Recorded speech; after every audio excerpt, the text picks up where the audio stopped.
Hello students, आप सबको अपने चैनल में स्वागत करती हूँ।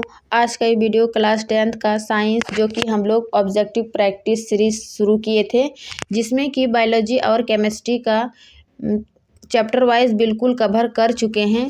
तो जिसने चैप्टर वाइज ऑब्जेक्टिव प्रैक्टिस नहीं किए हैं, चैनल पर प्लेलिस्ट बना हुआ है, आप वहाँ से जाके बायोलॉजी और केमिस्ट्री का complete chapter wise MCQ practice कर सकते हैं। ठीक है, आज से हम इस वीडियो में फिजिक्स का चैप्टर वाइज करेंगे, यानी कि साइंस का NCERT साइंस का फिजिक्स, जिसका ऑब्जेक्टिव क्वेश्चन प्रैक्टिस करेंगे। इस ऑब्जेक्टिव सेशन में जो प्रीवियस ईयर क्वेश्चन है या फिर आने वाले प्रश्न हैं, उन्हीं प्रश्नों का सम्मिलित रूप है। ठीक है, तो आप लोग एग्ज़ाम से पहले एक बार क्वेश्चन को ज़रूर प्रैक्टिस करके जाइए। और यदि आप चैप्टर वाइज थ्योरी पढ़ना चाहते हैं तो चैनल पर भी प्लेलिस्ट बना हुआ है, आप लोग वहां से वन शॉट थ्योरी देख सकते हैं। उसके बाद प्रश्न उत्तर भी बना हुआ है, वहां से भी देख सकते हैं। ठीक है, तो थ्योरी पढ़ने के बाद जो है आपका ऑब्जेक्टिव क्वेश्चन हल करने में काफ़ी हेल्पफुल होगा। तो चलिए बिना देरी के शुरू करते हैं। प्रकाश, परावर्तन तथा अपवर्तन। ठीक है, NCERT साइंस का पहला ही चैप्टर क्या है? प्रकाश, परावर्तन तथा अपवर्तन। अब इससे जो भी ऑब्जेक्टिव क्वेश्चन अभी तक बना है या फिर आने वाले संभावित प्रश्न है, पहला है निम्न में से कौन सा पदार्थ जो है वो लेंस बनाने के लिए प्रयुक्त नहीं किया जा सकता है? लेंस बनाने के लिए, तो चूंकि लेंस बनाने के लिए किस पदार्थ का यूज करेंगे? पारदर्शी पदार्थ का। जबकि ऑप्शन के अनुसार मिट्टी जो है वो अपारदर्शी पदार्थ है, तो इसको लेंस बनाने के लिए प्रयुक्त नहीं किया जा सकता है। ठीक है, लेंस बनाने के लिए जल, कांच और प्लास्टिक का यूज करते हैं। दूसरा प्रश्न है, एक उत्तल लेंस की क्षमता 1 डायोप्टर है, तो उस लेंस की फोकस दूरी क्या होगा?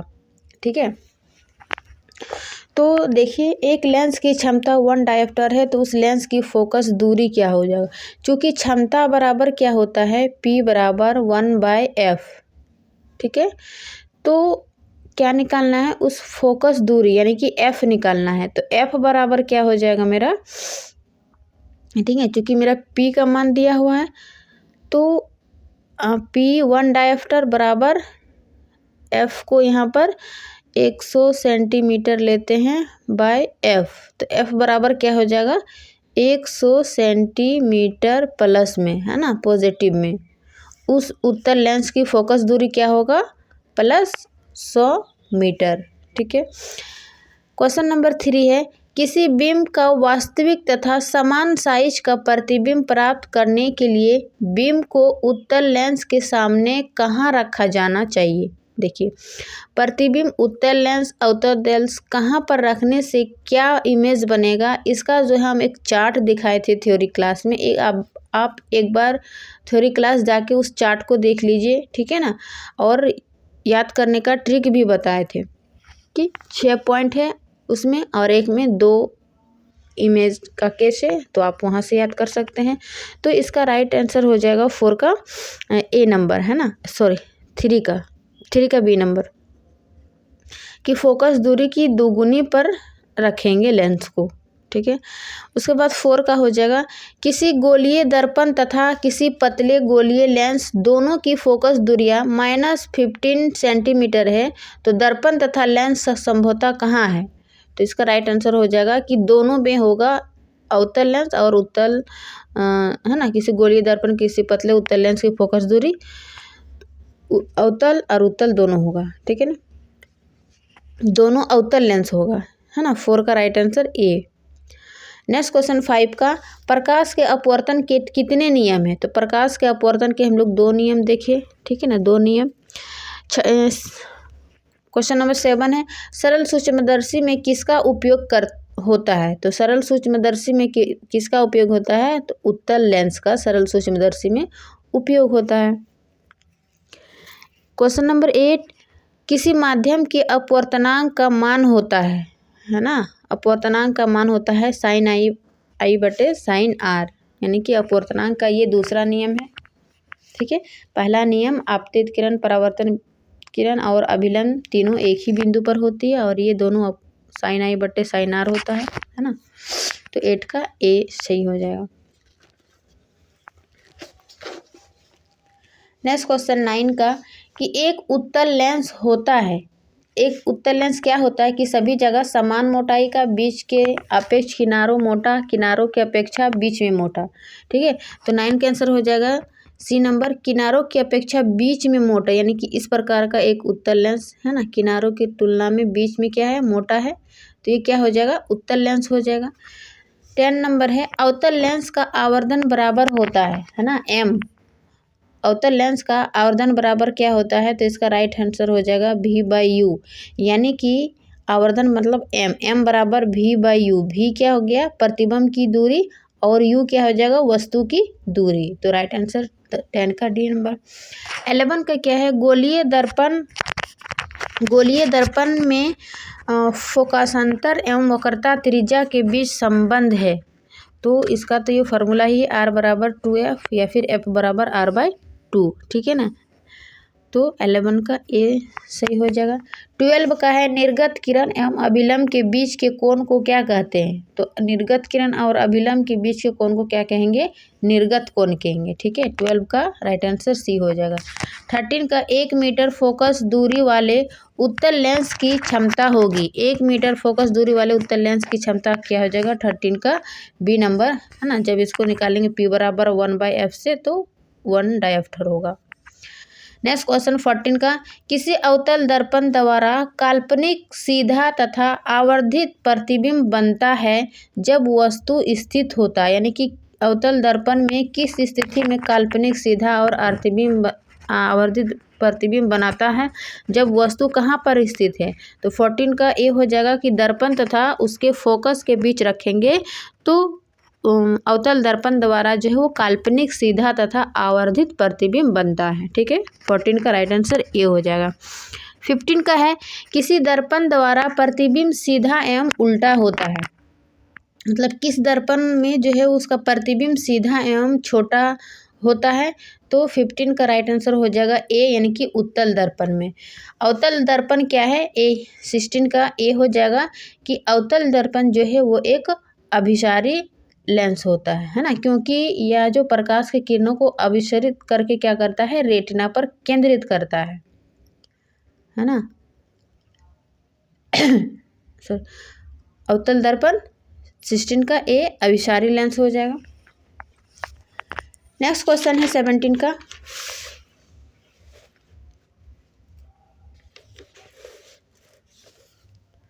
उत्तल दर्पण से बना प्रतिबिंब होता है। देखिए, उत्तल दर्पण से बना प्रतिबिंब क्या होगा, तो काल्पनिक एवं छोटा, यानी कि आभासी सीधा एवं छोटा प्रतिबिंब बनता है। तो इसका राइट आंसर हो जाएगा 17 का ए। 18 का हो जाएगा, निम्नलिखित में से किस दर्पण द्वारा किसी वस्तु का वास्तविक प्रतिबिंब प्राप्त किया जाता है। तो वास्तविक प्रतिबिंब प्राप्त किया जाता है अवतल दर्पण द्वारा। ठीक है, 18 का बी राइट आंसर हो जाएगा। निम्नलिखित में से किसमें बड़ा और वास्तविक प्रतिबिंब बनता है, बड़ा और वास्तविक प्रतिबिंब बनता है अवतल दर्पण में। ठीक है, 19 का सी आंसर हो जाएगा। 20 का, समतल दर्पण द्वारा बना प्रतिबिंब हमेशा क्या होता है, समतल दर्पण द्वारा बना प्रतिबिंब हमेशा होता है काल्पनिक। ठीक है, नेक्स्ट क्वेश्चन 21, किसी वस्तु का आवर्धित प्रतिबिंब बनता है, आवर्धित प्रतिबिंब क्या बनता है, अवतल दर्पण से। ठीक है ना, यानी कि एम बराबर। नेक्स्ट क्वेश्चन 22, काल्पनिक प्रतिबिंब हमेशा काल्पनिक प्रतिबिंब हमेशा क्या होता है, तो ये सीधा होता है। ठीक है ना, जो कि समतल दर्पण में देखते हैं। 23, किस दर्पण में हमेशा आभासी और छोटा प्रतिबिंब बनाता है, तो आभासी और छोटा प्रतिबिंब उत्तल दर्पण में बनता है। 24, निम्न में से किस दर्पण की फोकस दूरी जो है वो धनात्मक होती है। तो इसका आंसर हो जाएगा उत्तल दर्पण की फोकस दूरी धनात्मक होती है, जबकि अवतल दर्पण की फोकस दूरी ऋणात्मक होती है। ठीक है ना, ये सभी याद रखिएगा। नेक्स्ट क्वेश्चन 26, वक्रता त्रिज्या R एवं फोकस दूरी F में संबंध क्या है। तो अभी आप क्वेश्चन देखिए कि F बराबर R/2 या फिर R बराबर F2। ठीक है, राइट आंसर 26 का ए। 27 का, हजामत बनाने के लिए प्रयोग किया जाता है अवतल दर्पण का, क्योंकि अवतल दर्पण में हम क्या देखें कि इसमें बड़ा प्रतिबिंब दिखता है ना। 28, सोलर कुकर में प्रयोग किया जाता है, तो सोलर कुकर में भी अवतल दर्पण का ही प्रयोग करते हैं। नेक्स्ट क्वेश्चन 29, सर्च लाइट की परावर्तक सतह होती है। सर्च लाइट की परावर्तक सतह होती है यानी कि इसका भी यूज करते हैं अवतल दर्पण में। नेक्स्ट क्वेश्चन 30 है, रोगियों की नाक, कान, गले आदि की जांच के लिए डॉक्टर यूज करते हैं किसका? अवतल दर्पण का। अवतल दर्पण का सभी यूज हम एक ही जगह बता दिए थे थ्योरी क्लास में। 31 क्या है, पानी में डूबे एक उत्तल लेंस की फोकस दूरी हवा में इसकी फोकस दूरी की अपेक्षा क्या हो जाएगा? जब कोई पानी में डूबे है उत्तल लेंस की फोकस दूरी हवा में उसकी फोकस दूरी की अपेक्षा कम होगी, है ना, क्योंकि हवा में और पानी का घनत्व अधिक है हवा की तुलना में, तो इसका कम हो जाएगा। 32 हो जाएगा, उत्तल लेंस में बना प्रतिबिंब होता है। उत्तल लेंस में बना प्रतिबिंब क्या हो जाएगा? वास्तविक और उल्टा। 33, उत्तल लेंस द्वारा काल्पनिक प्रतिबिंब बनता है जब बिंब, उत्तल लेंस द्वारा काल्पनिक प्रतिबिंब बनाता है जब बिंब क्या होता है? फोकसांतर से कम दूरी पर रहता है। 33 का बी राइट आंसर हो जाएगा। 34 हो जाएगा, लेंस की क्षमता होती है, तो लेंस की क्षमता क्या हो जाएगा? फोकस दूरी का व्युत्क्रम मतलब उल्टा, ठीक है। 35, उत्तल लेंस में जब बिंब f और 2f के बीच रखा जाता है तब बना प्रतिबिंब, तब प्रतिबिंब कहाँ बनता है? तो बड़ा और वास्तविक प्रतिबिंब बनता है। 35 का ए राइट आंसर हो जाएगा। 36 का क्या है, दो वक्रीय पृष्ठों से घिरे ठोस माध्यम को कहते हैं, तो इसका राइट आंसर हो जाएगा कि गोलीय लेंस कहते हैं। 36 का सी। 37 है, किसी लेंस का उपयोग कर दीर्घ दृष्टि दोष को संशोधित किया जा सकता है, तो इसका उत्तल लेंस के द्वारा संशोधित किया जा सकता है दीर्घ दृष्टि दोष का, जबकि निकट दृष्टि दोष को अवतल लेंस से ठीक किया जाता है। 38 का हो जाएगा, है ना, नई कार्तीय चिन्ह परिपाटी के अनुसार दर्पण के सामने रखे बिंब की दूरी ली जाती है, तो इसका राइट आंसर हो जाएगा कि ऋणात्मक ली जाती है। 39, प्रत्येक लेंस के दो वक्रता केंद्र होते हैं, क्योंकि लेंस की दो वक्र सतह होती है इसीलिए प्रत्येक लेंस की दो वक्रता केंद्र होती है। 39 का ए। 14 का हो जाएगा, गोलीय लेंस के लिए फोकस दूरी f, वस्तु की दूरी u और प्रतिबिंब की दूरी v में क्या संबंध है? तो 40 का राइट आंसर हो जाएगा बी, 1/v माइनस 1/u बराबर 1/f।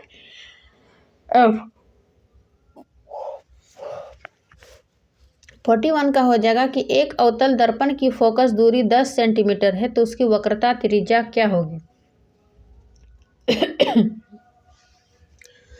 वक्रता त्रिज्या यानी कि r बराबर क्या बताएंगे, ठीक है कि 2f फोकस दूरी के, तो r बराबर 2 गुनी f कितना है 10, तो इसका हो जाएगा 20 सेंटीमीटर, है ना। वही r पूछता तो f पूछता तो f बराबर जो है वो r/2 होता है, तो राइट आंसर 41 का बी। नेक्स्ट क्वेश्चन 42,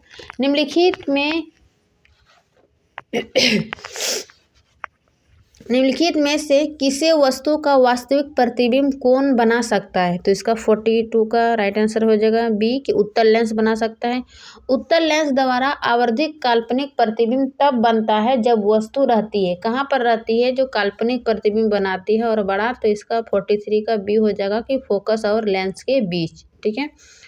44 का हो जाएगा, एक गोलीय दर्पण से 5 सेंटीमीटर की दूरी पर रखे बिंब का प्रतिबिंब दर्पण से 30 सेंटीमीटर की दूरी पर उसी ओर बनता है जिस ओर बिंब है, तो आवर्धन है। आवर्धन क्या हो जाएगा इसका? जब हम मान निकालते हैं m बराबर, तो ये -6 निकलता है, ठीक है। 44 का राइट आंसर भी हो जाएगा।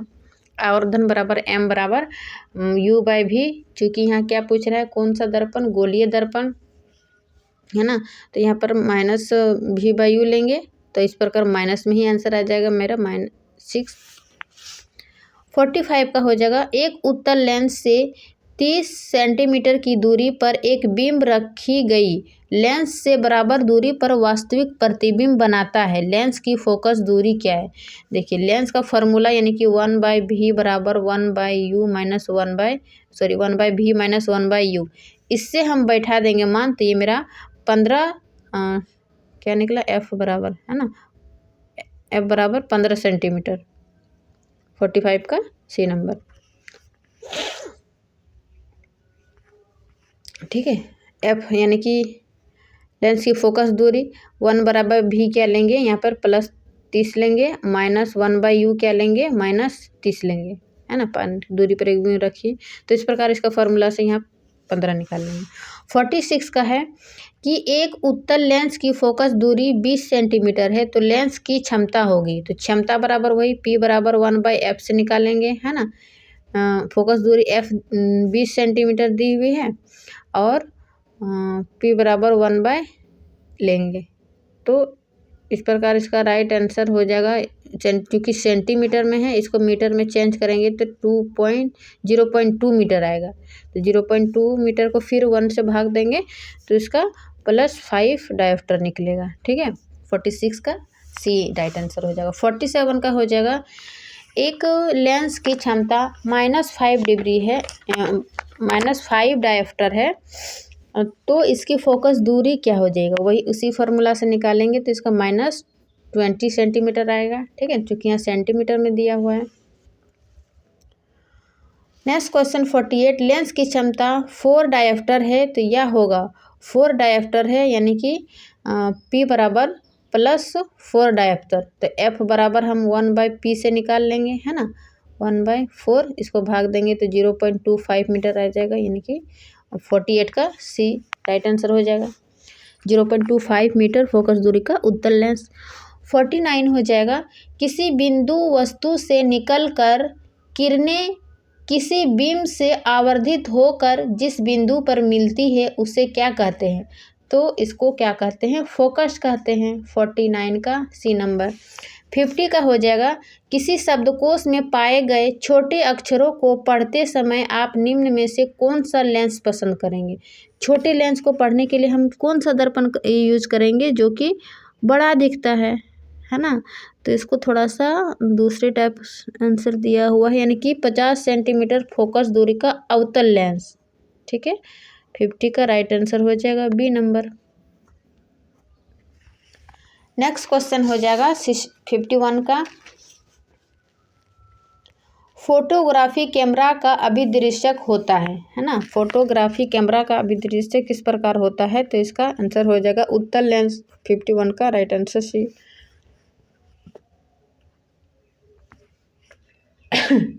और उत्तल लेंस जो है वास्तविक एवं उल्टा प्रतिबिंब बनाता है, को फिल्म या सेंसर में कैप्चर किया जाता है। ठीक है। 42 प्रकाश तरंग का उदाहरण है। प्रकाश तरंग का क्या उदाहरण है, तो पराबैंगनी तरंग है, क्योंकि प्रकाश जो है एक विद्युत चुंबकीय तरंग है ना, जो किसी माध्यम की आवश्यकता नहीं हो, तो प्रकाश तरंग का उदाहरण हो जाएगा पराबैंगनी तरंग। 53 का हो जाएगा कि दंत विशेषज्ञ किस दर्पण का उपयोग मरीजों के दांत का बड़ा प्रतिबिंब देखने के लिए करते हैं, तो बड़ा प्रतिबिंब देखने के लिए किसका यूज करते हैं, अवतल दर्पण का। 53 का राइट आंसर बी हो जाएगा। 54 है, कौन सा लेंस अभिसारी लेंस कहलाता है। ठीक है, अभिसारी लेंस और अपसारी लेंस बताए थे, तो अभिसारी लेंस जो हो जाएगा, ठीक है, कौन सा लेंस अपसारी लेंस कहलाता है। अपसारी लेंस को किसको कहते हैं, अवतल लेंस को, है ना। चूंकि यह प्रकाश को क्या करते हैं, मुख्य अक्ष से दूर, है ना, दूर ले जाता है, दूर मोड़ देता है ना, इसीलिए 54 का बी ए राइट आंसर हो जाएगा। जबकि उत्तल लेंस को अभिसारी लेंस कहते हैं, चूंकि यह जो है प्रकाश को समानांतर करके एक बिंदु पर केंद्रित करते हैं, है ना, एक बिंदु पर केंद्रित करते हैं और ये मुख्य अक्ष से दूर मोड़ देता है, इसीलिए इसको अपसारी और इसको अभिसारी लेंस कहते हैं। ठीक है, दोनों में अंतर समझ गए। 55 का है, एक प्रयोग में अवतल दर्पण द्वारा किसी बीम का प्रतिबिंब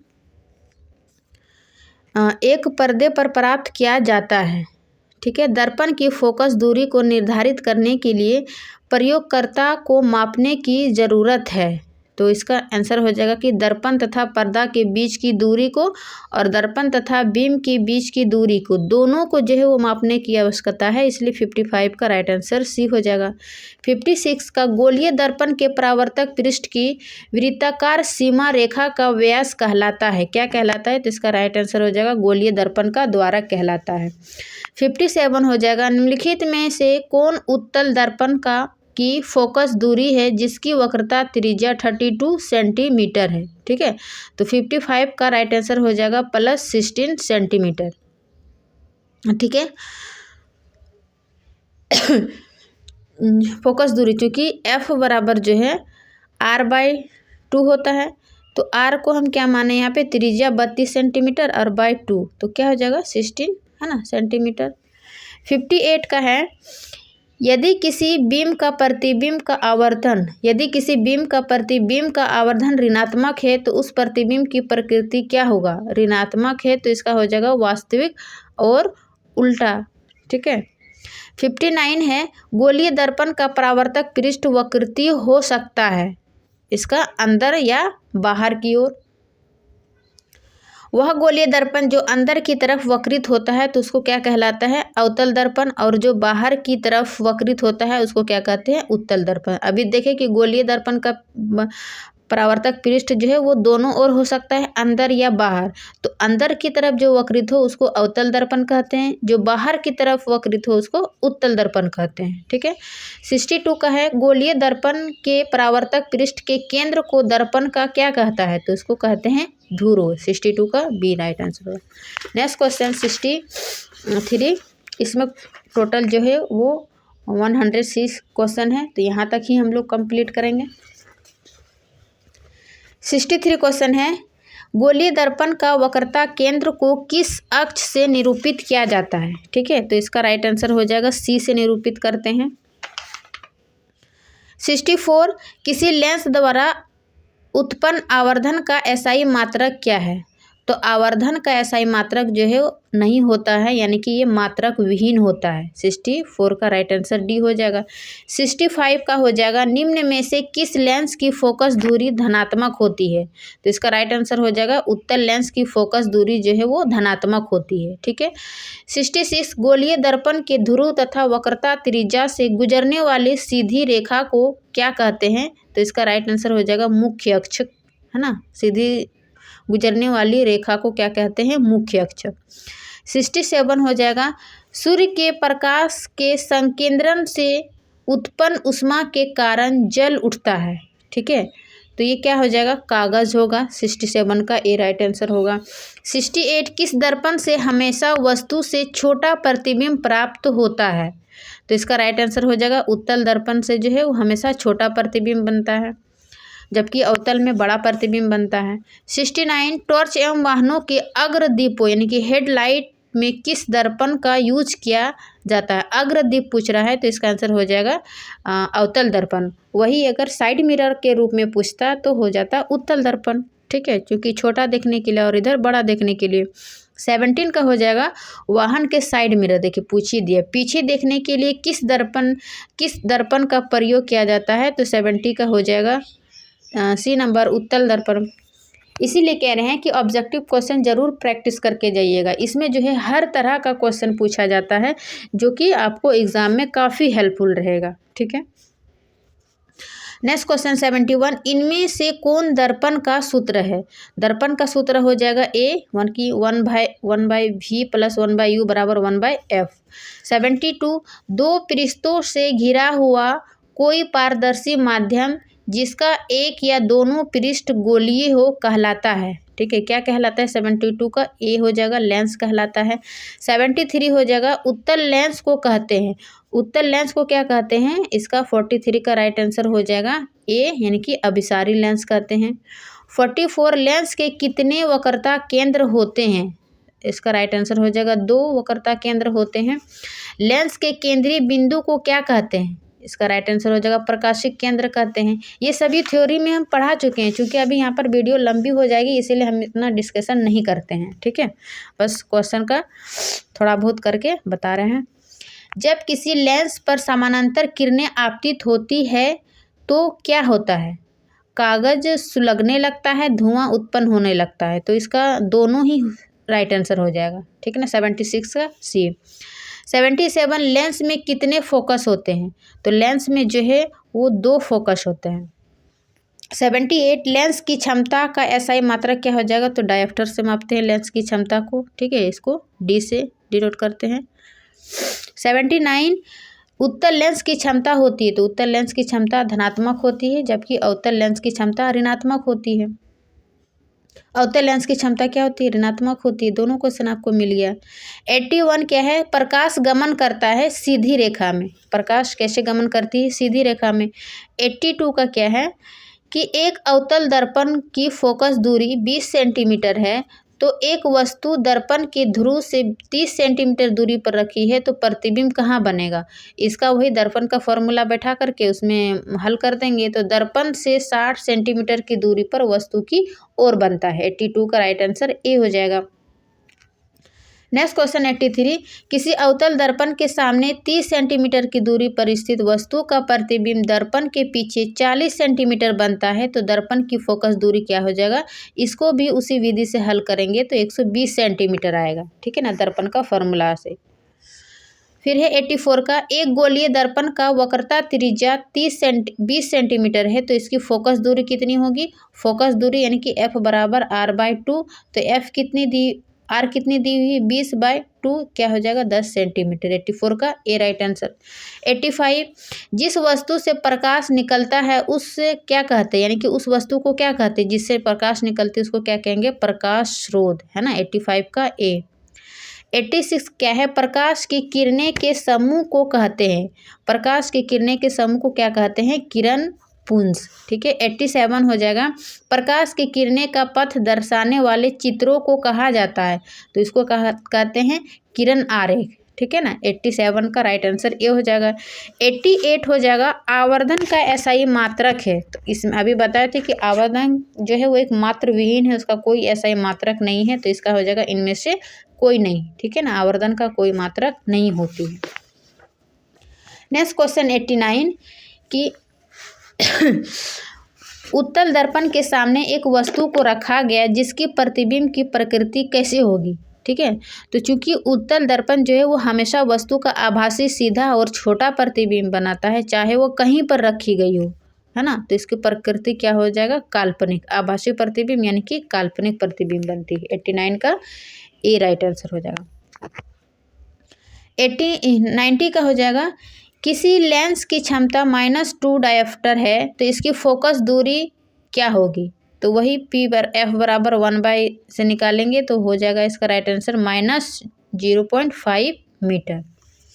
91 निम्नलिखित में से किसका अपवर्तनांक सबसे अधिक होता है? तो हीरे का अपवर्तनांक जो है वो सबसे अधिक होता है। ये आपके एनसीईआरटी ही क्लास मतलब प्रकाश का ही चैप्टर में एक चार्ट दिया हुआ है, हीरे का, वायु का, कांच का, बर्फ का, उसको आप एक बार जरूर देख लीजिएगा, क्योंकि इससे जो है क्वेश्चन देखने आ रहा है। देखिए 20 में पूछा गया, हो सकता है मे बी 25 में आ जाए। 92 निम्नलिखित में से किस लेंस को अभिसारी लेंस कहते हैं? देखिए अभी हम बताए थे कि उत्तल लेंस को जो है वो अभिसारी और अवतल लेंस को अपसारी लेंस कहते हैं, ठीक है। चूंकि अभिसारी लेंस क्या करते हैं? प्रकाश को समानांतर करके एक बिंदु पर केंद्रित कर देते हैं, जबकि अवतल लेंस को अपसारी लेंस कहते हैं क्योंकि ये प्रकाश के मुख्य अक्ष से दूर मोड़ देता है, ठीक है ना। तो 92 का राइट आंसर ए हो जाएगा। 93 क्या है? दर्पण के सामने किसी भी दूरी पर स्थित वस्तु का प्रतिबिंब सीधा प्रतीत होता है, तो वह दर्पण क्या हो जाएगा? केवल समतल, केवल अवतल, केवल उत्तल, या तो समतल या उत्तल हो जाएगा इसका आंसर, है ना। वस्तु का प्रतिबिंब सीधा होता है तो वह दर्पण या तो सीधा होगा या फिर समतल होगा या फिर उत्तल होगा। 94 का हो जाएगा कि निम्नलिखित में किस माध्यम में प्रकाश की चाल जो है सबसे अधिक होगी? तो निर्वात में प्रकाश की चाल अधिक होती है, जब कितना? 3.10⁸ मीटर प्रति सेकेंड, ठीक है। 95 का हो जाएगा तेलीय कागज होता है, तो इसका राइट आंसर हो जाएगा पारभाषक होता है। 95 का सी, यानी कि थोड़ा थोड़ा दिखता है जो पारभाषक, है ना। पारदर्शक, अपारदर्शक। पारदर्शक जो स्पष्ट आर पार दिखाई देता है, अपारदर्शक जो स्पष्ट नहीं दिखाई देता है, इसमें थोड़ा थोड़ा दिखाई देता है। तो तेलीय कागज पारभाषक का उदाहरण है। 95 का सी राइट आंसर हो जाएगा। 96 हो जाएगा, समतल दर्पण की फोकस दूरी क्या होती है? तो इसका हो जाएगा अनंत होती है इसकी फोकस दूरी। 97 अवतल दर्पण के सामने वस्तु को कहाँ रखा जाए ताकि प्रतिबिंब उल्टा, वास्तविक और समान आकार का बने? इसका राइट आंसर हो जाएगा वक्रता केंद्र पर रखेंगे तो ये प्रतिबिंब उल्टा, वास्तविक और समान आकार का बनेगा। ठीक है। 98 हो जाएगा, उत्तल दर्पण से बना काल्पनिक प्रतिबिंब होता है। तो उत्तल दर्पण से बना काल्पनिक प्रतिबिंब होता है सीधा एवं हासित। ये क्या लिखा है ना? 98 का सी। 99 हो जाएगा, निम्न में कौन सा पदार्थ लेंस के लिए प्रयुक्त नहीं किया जाता है? जल कांच का करते हैं जबकि पीतल का यूज़ नहीं करते हैं। जिस प्रकार पहला ही क्वेश्चन देखे थे कि मिट्टी का यूज़ नहीं करते हैं क्योंकि वो अपारदर्शी है, पीतल भी अपारदर्शी हो जाएगा, ये क्योंकि मिश्र धातु है। ठीक है। 100 का हो जाएगा, एक गोलीय दर्पण की फोकस दूरी +20 सेंटीमीटर है तो गोलीय दर्पण कैसा हो जाएगा? तो इसका राइट आंसर हो जाएगा 100 का, क्योंकि प्लस है तो फोकस दूरी उत्तल दर्पण में होता है ना, और अवतल दर्पण में फोकस दूरी ऋणात्मक होती है। तो प्लस दिया हुआ है, यह तो गोलीय दर्पण कैसा है? मतलब उत्तल है, अवतल है या फिर समोत्तल है? तो इन क्या हो जाएगा? पॉजिटिव है ना, तो हो जाएगा उत्तल दर्पण। 100 का ए राइट आंसर हो जाएगा। अच्छा, 101 तालाब का जल कम गहरा दिखाई देने का कारण है। तालाब का जल जो है वो कम गहरा दिखाई देने का क्या कारण है? अपवर्तन के कारण, है ना, प्रकाश के अपवर्तन के कारण ये दिखाई देता है। 102 अवतल दर्पण की फोकस दूरी क्या होती है? तो अवतल दर्पण की फोकस दूरी क्या होती है? ऋणात्मक, जबकि उत्तल दर्पण का धनात्मक। नेक्स्ट क्वेश्चन, किसी अवतल दर्पण की फोकस दूरी और उसकी वक्रता त्रिज्या r है तो निम्नलिखित में से कौन संबंध है ना? तो इसका राइट आंसर हो जाएगा बी, चूंकि r बराबर 2f और f बराबर r/2 इसका संबंध है। ठीक है। 104 का आंसर हो जाएगा, एक पारदर्शी गोलीय कवच की बाहरी त्रिज्या 20 सेंटीमीटर तथा भीतरी त्रिज्या 19.8 सेंटीमीटर है तो त्रिज्य आपतित प्रकाश के लिए कैसा व्यवहार करेगा? ठीक है। तो इसका राइट आंसर हो जाएगा अवतल लेंस की भांति व्यवहार करता है। 105 का हो जाएगा, उत्तल दर्पण में प्रतिबिंब बनता है तो प्रतिबिंब कैसा बनता है? आभासी, है ना, इसका राइट आंसर हो जाएगा बी। 106 का हो जाएगा, प्रकाश माध्यम कितने प्रकार के होते हैं? प्रकाशिक माध्यम कितने प्रकार के होते हैं? तो इसका आंसर हो जाएगा 3, है ना।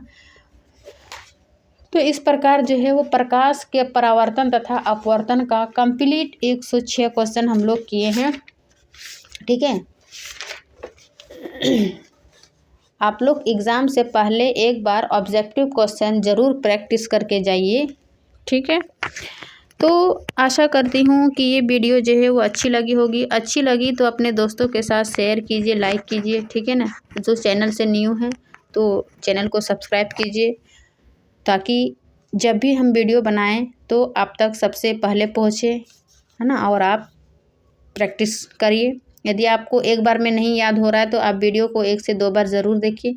कितना मुश्किल से 30 मिनट, 32, 33 ऐसे मिनट का वीडियो है, वो तो आप 1 से 2 बार देखिएगा तो 1.25 या फिर 1.50 करके देख सकते हैं तो आपको ऑब्जेक्टिव क्वेश्चन याद हो जाएगा। ठीक है। तो मिलते हैं आज का प्रकाश का परावर्तन तथा अपवर्तन में पढ़े। नेक्स्ट टॉपिक रहेगा, यानी कि नेक्स्ट चैप्टर है मानव नेत्र तथा रंग बिरंगा संसार। तो आप इसका जो है वन शॉट थ्योरी देख लीजिए। ठीक है। क्योंकि थ्योरी देखने के बाद आपको ऑब्जेक्टिव क्वेश्चन जो है वो खुद ब खुद आंसर देने लीजिएगा। ठीक है। तो चलिए मिलते हैं इसके नेक्स्ट क्लास में, यानी कि नेक्स्ट अध्याय में। तब तक के लिए पढ़िए। ठीक है। अपना नोट्स बनाइए, प्रैक्टिस कीजिए। Thank you.